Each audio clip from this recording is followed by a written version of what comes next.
Good evening and welcome to a special episode of Que-stead-Que.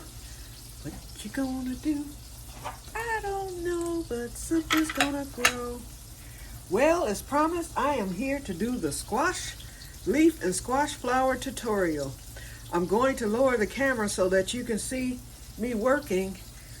What I'm having for dinner tonight, I found some flounder fillets on sale at Meyer today, so I cut the fillets in strips, so it gives me 4 of them, and I'm having the squash leaves and squash flower, and as you can see, the leaves have wilted.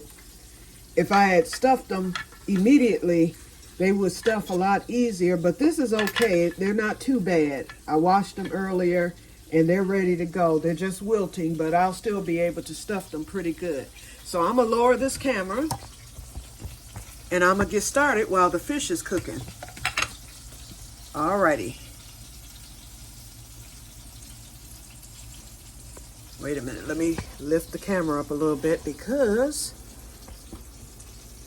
I want y'all to see. It's really nothing much to this, and the thing about making the stuffed squash flower leaves, you can do them any kind of way you want. In fact, who's that? Tabitha Brown. She actually sautés hers. So if you want to have a healthier option, you don't have to fry them like I do. I fry mine because that's and I tell you, I'm quite sure they're good sauté, but I can't even get past the fried squash flowers. So what I'm doing right now is I'm getting ready to washing this onion. I'm gonna cut a little bit of onion for each flower. I mean, not each flower, for each leaf. The flower will just have the cheese. The leaf will have the cheese. You can stuff with anything. So let's start stuffing it. Hold on.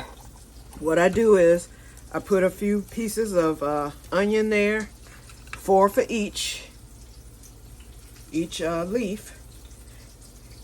And actually, since I'm not going to stuff this squash flower. It's unstuffable, to tell you the truth. But normally, I would just put cheese inside of the flower, and you can put anything inside of it.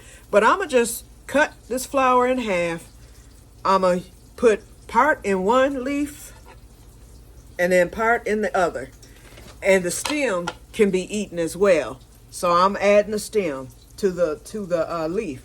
Now, I harvested some peas today, only 3 of them, but they're nice, aren't they? And I have plenty more coming. I should stuff it with that, but I'm not. I had just a wee bit of my rice cauliflower left, so I'm using that. Keep in mind, you can stuff the leaves or put whatever you want in the leaves. Anything. Whatever your heart desires. Whatever vegetable, you can put anything. You can use just cheese. I've done that before. Anything you want. Hold on, let me check my fish, y'all. I don't want it to burn.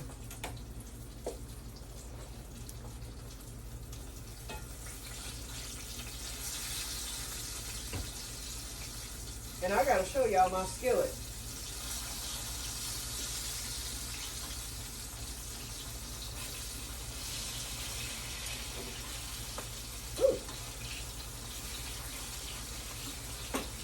Let me show y'all my skillet, y'all. This is one of my best Goodwill finds to date. It is a Staub skillet, y'all. I think I paid $20 for that particular skillet, and it's a cast iron skillet that's coated. And when I say this thing performs, oh my God. And then I found that one for like $5, and I found the one at the back for $5. Those aren't name brands, but they perform just as well as the Staub. But when I got home that day, I said, this has to be really important.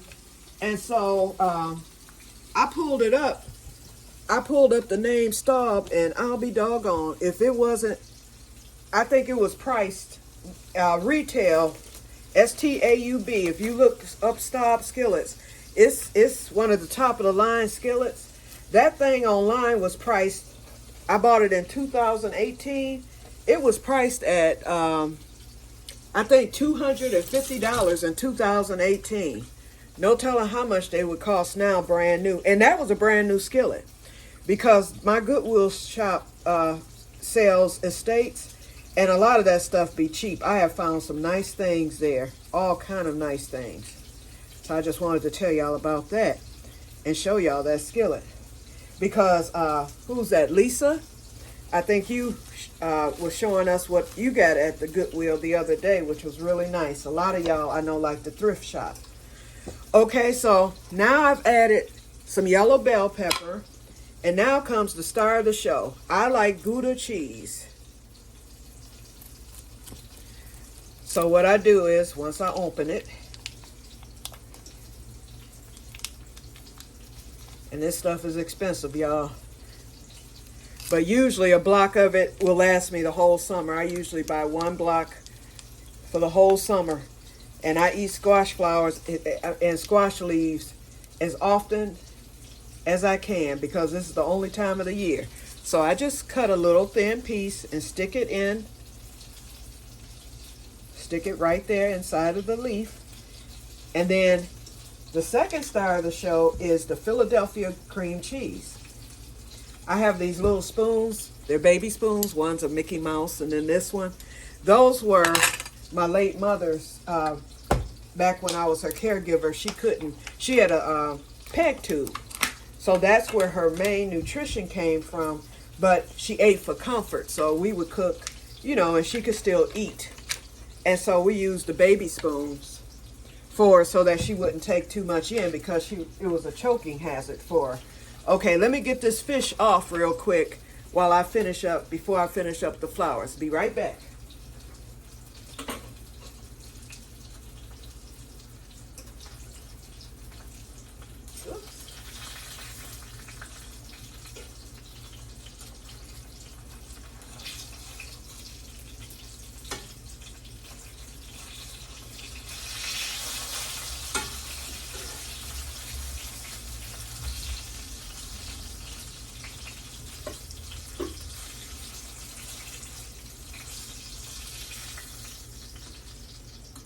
Okay, the fish is done.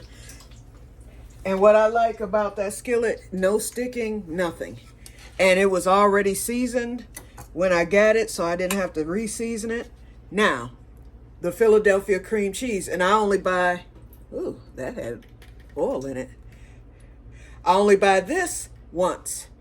Okay, so I take a dab of it, and I put it into the squash flower like that. I mean the squash leaf. Excuse me, I interchange both words because usually I'm cooking both at the same time. Okay, now the cheese, the Philadelphia cream cheese, serves as a glue. Now watch this carefully. The top of the leaf, well, the sides, I fold that first. Fold it to the side. Then I fold the bottom like this. I hope you can see that. Let's see if I can zoom in. Oh, the phone won't let me zoom in. And then it's time to fold the top. So what I do is I take just a little bit of cheese. This is a lot, but I'm not going to use all of it. I take a little bit and put it at the end, and then I fold the top leaf over it, and that cheese works as a glue. So here's your stuffed squash flower. So we're going to do the same with this one. Fold it over. And then put the rest of that there. And then we take the leaf and fold it. Oops, I've got to do another one. If the leaf is big, sometimes you have to do it twice. Okay. All right, I folded it over again, and I'm going to do this third one because that leaf is a little long. Put a little there. And you can never have too much cheese. Okay, so here's the second one. You just want to make sure that it sticks together like that. Then I take it, y'all know that I use Zatarain's Wonderful Fish Fry. Oh, and here's my other harvest, y'all. I got one strawberry today. And believe me, that's going to be dessert. Okay, so I put it into the Wonderful Fish Fry. Shake it around. And I shake the the batter. It's not a batter. I shake the flour off. And then, after I coat it, I put it in the skillet. Ooh, let me cut on this fan. I let it get too hot. Okay, so now the squash leaves are cooking. They're frying, and I'm gonna give you a close-up in just a minute. I'm rinsing off this plate real quick.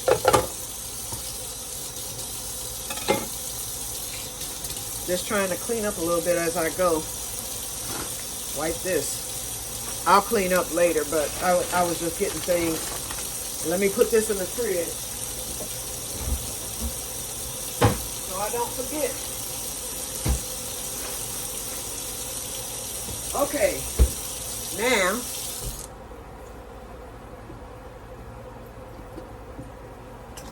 okay, excuse the mess that I've made.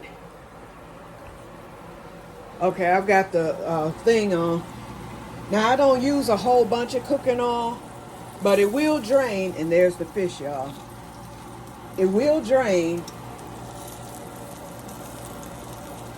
Okay, I'm going to cut the skillet up a little bit because I like for it to kind of fry hard. Now, what's nice about this, it's going to be super soft once you take it out.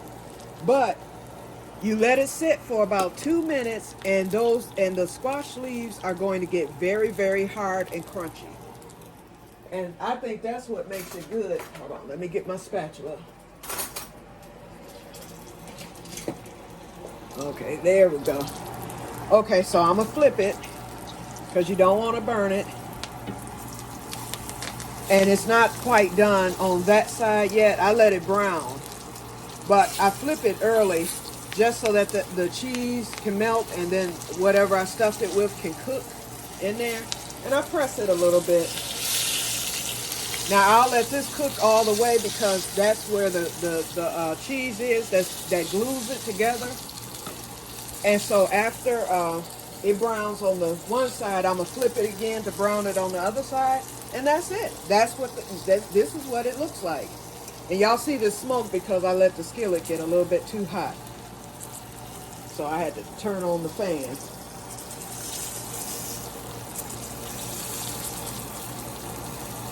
And it doesn't take that long. You hear it frying and see that cheese?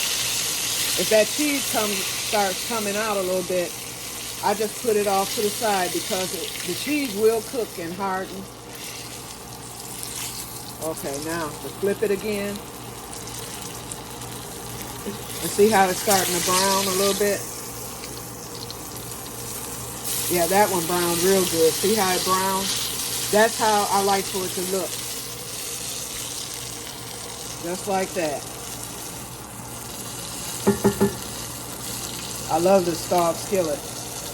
I should have actually cooked it in that red skillet. It would have been a lot easier. But this is the first batch of the year. Okay, flip it one more time. Oh, that side isn't. I'm going to cut the fire up just a wee bit.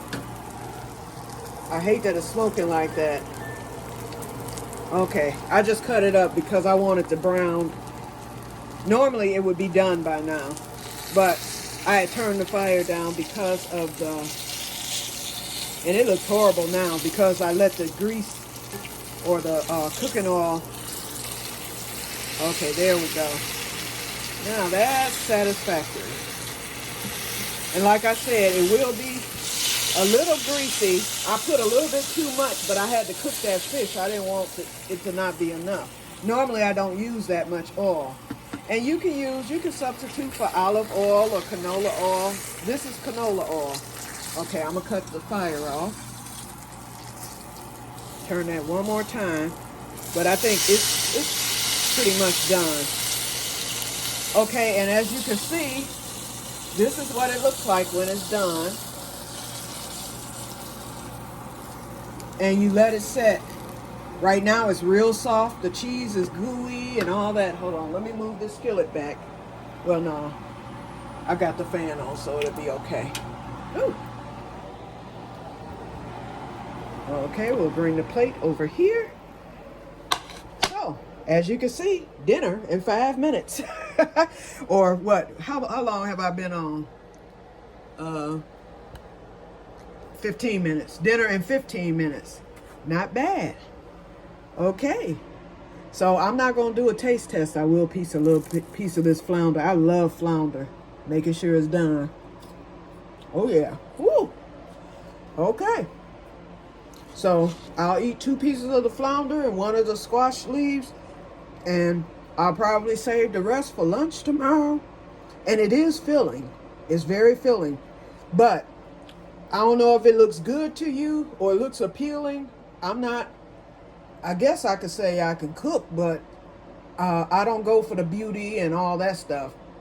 So my stuff might not look, appetizing or whatever, but believe me, trust me, if you ever fry a squash flower, you'll thank me later.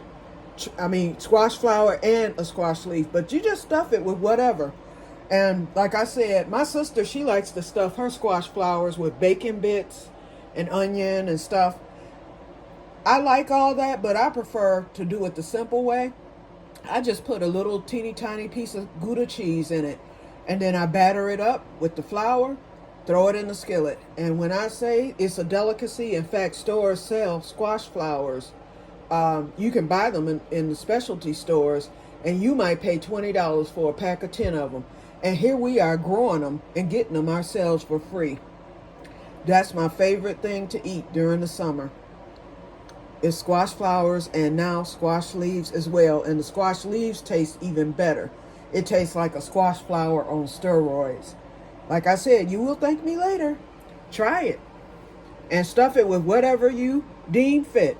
You might choose to just use cheese. You might choose to use, whatever. Vegetables you have on hand, whatever. You can put meat if the meat's already cooked in there. Stuff it with whatever and then fry it. Or you can even try sauteed. I've never tried it sauteed, but it looked good when Tabitha Brown did it. When she fixed it. And she mixed it with vegetables and all that. But try one fried. Like I said, you'll thank me later. So I'm going to end this because I'm ready to eat. And they're starting to harden up now. So I'm getting ready to eat in a few minutes. I'm going to let them harden up for a few more minutes. And then I'm going to chow down. So I will talk to you guys later. And may God bless you all. Bye-bye.